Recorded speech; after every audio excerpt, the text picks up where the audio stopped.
फिर जनाब बाजवा साहब आर्मी चीफ थे, नवीद मुख्तार साहब जनरल वो ISI के चीफ थे। पार्लियामेंट की बिल्डिंग में प्राइम मिनिस्टर के चैम्बर में मुझे मिले और मेरे साथ ये मसला डिस्कस किया और मैंने उनसे कहा कि आप बेवक्त फैसला कर रहे हैं। अभी फाटा मर्जर जो है उसके लिए फाटा का हालात मुवाफिक नहीं हैं। हमने बहुत तजवीज़ें दी लेकिन वो वज़ीर थे कि जी अमेरिका का दबाव है, जी अमेरिका का दबाव है। तो अगर हम मुल्क के अंदर ख़ुद मुख्तार नहीं हैं और हमने मुल्क के अंदर के फ़ैसले और तब्दीलियाँ अमेरिका के दबाव पर लानी है, तो आप मुझे बताएं कि हम किस बुनियाद पर कह रहे हैं कि हम एक आज़ाद कौम हैं और हम एक आज़ाद मुमलिकत में रह रहे हैं। तो ये एक बड़ा संजीदा सवाल है हमारे मुल्क के लिए। फाटा के अवाम के साथ इंज़िमाम की सूरत में जो जुल्म हुआ है आज तक उसकी तलाफ़ी नहीं हो सकती।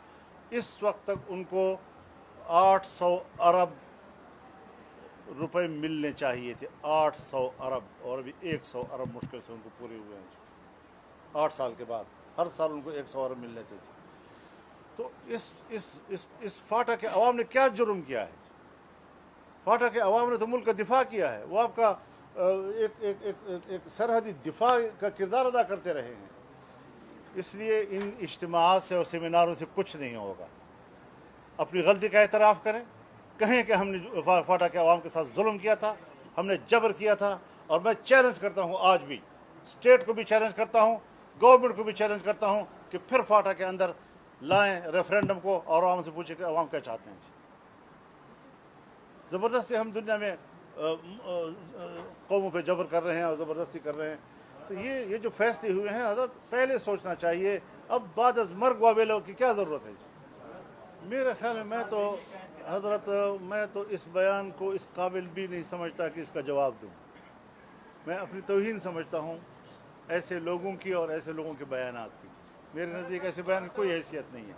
ये ऐसी एक बड़बोला है। तो इसकी क्या ज़रूरत है ऐसे बयान देने की कि आप स्टेट के अंदर, सूबों के अंदर जंग की कैफियत पैदा करना चाहते हैं। जलसे हैं तो जलसों के अपने ज़िम्मेदारान मौजूद हैं, सूबों की पार्टियाँ मौजूद हैं, सूबे की पार्टी रद्द-ए-अमल दे सकती है।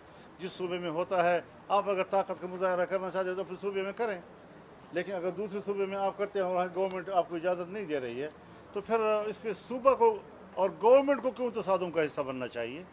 पार्टी है ना, पार्टी को अपना हक हासिल है कि वो जलसे में भी जाए, वो एहतजाज भी करे। यानी मैं ज़ाती तौर पर जलसे को रोकना इसको गैर जमहूरी अमल समझता हूँ। हुकूमत को तंग नज़री नहीं दिखानी चाहिए। जलसे की इजाज़त PTI को मिलनी चाहिए। जो नहीं दी गई इसको मैं ज़्यादती समझता हूँ, जमहूरी अमल के ख़िलाफ़ समझता हूँ।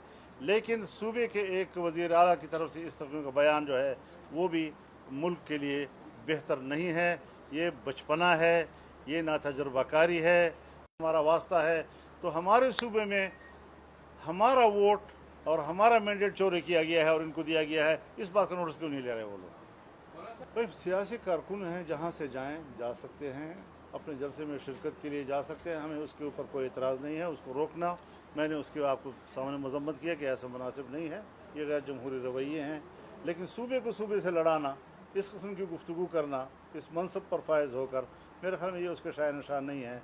पार्टी चेयरमैन मौजूद है, पार्टी लीडर्स मौजूद हैं, सियासी जो जिसके पास कोई सरकारी मनसब नहीं है वो बात कर सकते हैं। जब वो बात कर सकते हैं तो सियासी मनसब पर फायज़ ऐसी बात करने की क्या ज़रूरत है? सियासी इख्तलाफात हो सकते हैं, आप इख्तलाफ राय करें मरकज़ के साथ, उसमें कोई शक नहीं है। लेकिन ये लब लहजा, ये सिवाय बचपने के और कोई चीज़ नहीं। मैं तो जा रहा हूँ, तो पूरे मुल्क पे जलसे का हमारे से बड़े जलसे किसने किए हैं? हमारे से बड़े मुजाहरे किसने किए हैं? बलूचिस्तान का जलसा था या कराची का जलसा था, पेशावर का जलसा था, मुजफ्फरगढ़ का जलसा था, और अब हम मीनार पाकिस्तान को आपने देखा कि पूरे लाहौर की तारीख़ में इतना बड़ा इज्तिमा नहीं हुआ, पूरे लाहौर की तारीख़ में इससे बड़ा इज्तिमा नहीं हुआ आज तक। तो जितने अवामी सतह पर हम बात कर रहे हैं, आईन और कानून के दायरे में रहते हुए कर रहे हैं, यही पैरवी अगर दूसरे लोग भी करें इसी अंदाज के साथ। लेकिन अगर आप स्टेट को धमकियाँ देंगे और फिर उसके बाद जलसे का ऐलान करेंगे, तो मैं जमहूरी अमल के हक़ में हूँ। और जमहूरी अमल को रोकना अगर कोई भी हुकूमत करे, पंजाब की हुकूमत करे, सिंध की हुकूमत करे, मैं उसके ख़िलाफ़ बात करूँगा। लेकिन इस किस्म के बयानात को सपोर्ट नहीं कर सकता जो दो सूबों को आपस में लड़ाए या एक सूबे को स्टेट के साथ लड़ाए। मैंने असम्बली में बात की है, इससे ज़्यादा ज़िम्मेदार फोरम तो और नहीं हो सकता ना। कि हम अपोजिशन में हैं और अपोजिशन में रहेंगे, उसके बाद फिर इस पर क्या बताना चाहिए। हजरत आपका स्टेट बैंक IMF के हाथ में है, आपका बजट IMF तैयार करके दे रहा है। इस किस्म की बातें सियासी बयान तो हो सकते हैं, लेकिन इन्हीं लोगों की पॉलिसी ने हमें ग़ुलाम बना रखा है माशी तौर पर।